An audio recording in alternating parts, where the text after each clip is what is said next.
Bonjour et bienvenue sur les vitamines du royaume pour cette petite vidéo sur Pâques, c'est lundi de Pâques aujourd'hui. Et c'est vrai que Pâques, ce n'est pas les lapins au chocolat, ce n'est pas la course aux œufs, ce n'est pas la fête que les hommes font.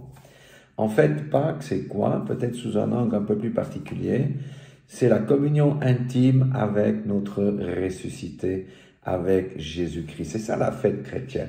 C'est la communion intime avec notre ressuscité et nous sommes dans la joie parce qu'il est ressuscité. Tout le reste, c'est du blablabli, c'est du blablabla. J'aimerais vous lire une parole dans Cantique des Cantiques, chapitre 2, à partir du verset 11. Voilà. À partir du verset 10, pardon. Il dit, « Mon bien-aimé me parle, ressuscité parle à quelqu'un aujourd'hui. Il m'appelle et me dit, « Lève-toi, ma compagne, viens donc, ma belle amie. » C'est l'appel du ressuscité. Alléluia, version parole vivante. Verset 11. « Car l'hiver est passé et la pluie a cessé, elle a cédé la place.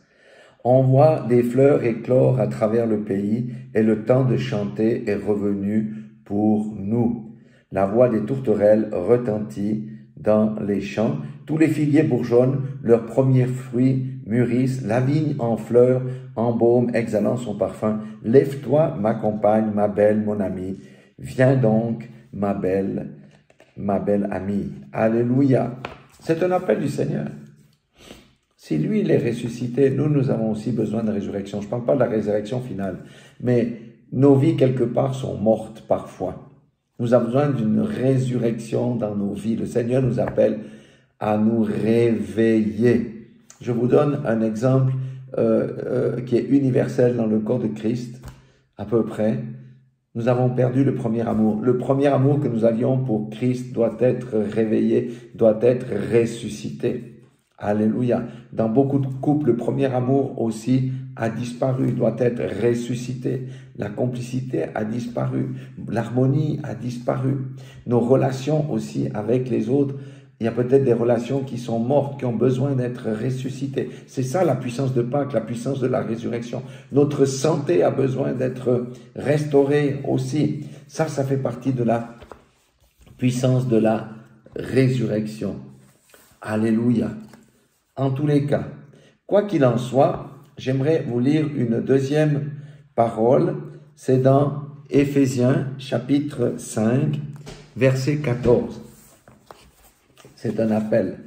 Version parole vivante. La parole déclare ceci. « Ô toi dormeur », c'est aux chrétiens de l'assemblée d'Éphèse qu'il s'adresse.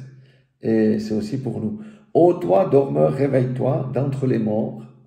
Relève-toi, sur toi luira le vrai soleil, le Christ éclairera. » Alors, réveille-toi d'entre les morts, nous ne sommes pas morts, mais les morts, c'est qui? Ce sont ceux du monde. C'est parce que nous nous sommes attédis et que nous commençons à nous comporter comme ceux du monde. Le Seigneur nous dit, réveille-toi, ô dormeur, toi qui dors, réveille-toi. Dans une autre version, toi qui dors, réveille-toi d'entre les morts et Christ t'éclairera. Alléluia. Verset 15, il dit, veillez donc avec un soin tout particulier à votre manière de vivre. Allez, c'est ce qu'on doit faire, frères et sœurs.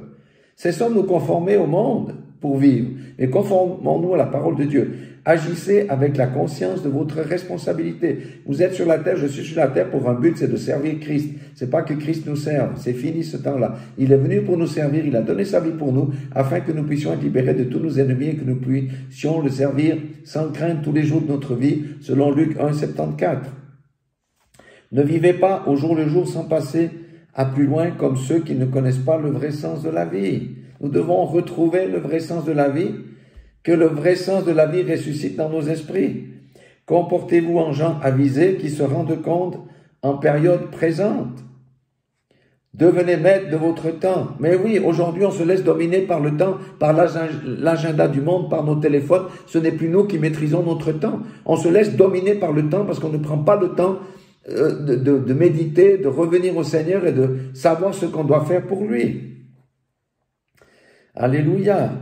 Devenez maître de votre temps, profitez de toutes les occasions favorables pour faire quoi? Pour prêcher, pour évangéliser, pour prier pour les malades. Alléluia.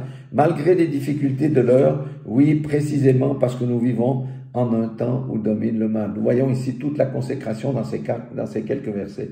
Nous devons nous consacrer corps, âme, esprit à Dieu et consacrer notre temps aussi à notre Seigneur. Je termine avec deux versets, deux versets. Allez, un verset. Le secret d'une vie pleine de plénitude, c'est le verset 17 qui va nous donner. C'est pourquoi ne soyez pas déraisonnables et imprudents. Ne vivez pas en dilettante de la parole, en dilettante, oui, j'ai le salut, je vis comme je veux. Mais à travers tout ce qui vous arrive, en toutes circonstances, cherchez à comprendre ce que le Seigneur veut vous dire au travers de la parole, au travers des exhortations.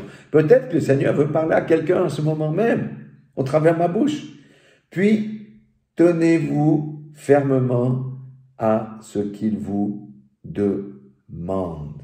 Alléluia. Et le dernier, c'est vrai cette fois-ci, verset 18, c'est la voie qui mène à une vie de plénitude. C'est pourquoi nous sommes beaucoup dans les plaintes et les murmures, nous n'avons pas une vie de plénitude. Parce que nous n'appliquons pas ces choses-là. Ne cherchez pas l'ivresse que produit le vin, cela mène à une vie déréglée, au libertinage, à la perdition, mais buvez à l'entrée à la coupe de l'esprit. Laissez-vous constamment à nouveau remplir par le Saint-Esprit. Je crois que nous avons tous besoin d'être remplis à nouveau par le Saint-Esprit et cherchez en lui votre plénitude. Alléluia. Après, vous pouvez continuer le reste. Voyez, la Pâque, c'est bien plus qu'une fête de famille.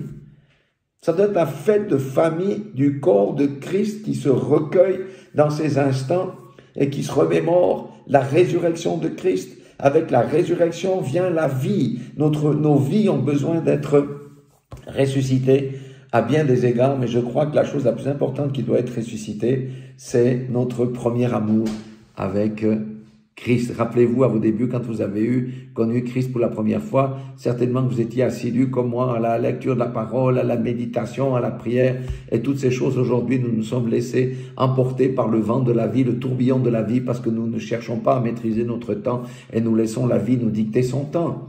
Alléluia. Beaucoup de choses que nous faisons sont inutiles, ne servent pas à la gloire de Dieu. Beaucoup de choses sont des obstacles et des idoles dans nos cœurs pour avoir cette vie de plénitude. Voilà, que le Seigneur Dieu Tout-Puissant ressuscite notre vie comme il a ressuscité Jésus-Christ. Que le premier amour que nous avions soit ressuscité. Et pour les couples, que le premier amour des couples soit ressuscité. Que l'harmonie règne. Que toutes les choses-là qui sont à moitié mortes dans nos cœurs puissent redevenir à la vie de prière, la vie de méditation, la joie d'évangéliser, la joie de partager, la joie de faire du bien autour de soi pour l'œuvre, pas pour satisfaire notre chair. Voilà ce que je voulais vous partager, que le Seigneur a mis sur mon cœur.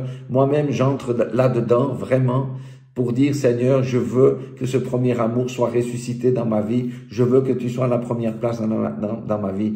Tu as envoyé ton Fils mourir pour moi à la croix de Golgotha. Je veux cette nouveauté de vie en moi à nouveau. Que je veux être à nouveau rempli de l'Esprit. Je veux que le Saint-Esprit fasse tomber sur moi des déluges d'eau et que ma coupe déborde. C'est ça que je désire avant toute chose.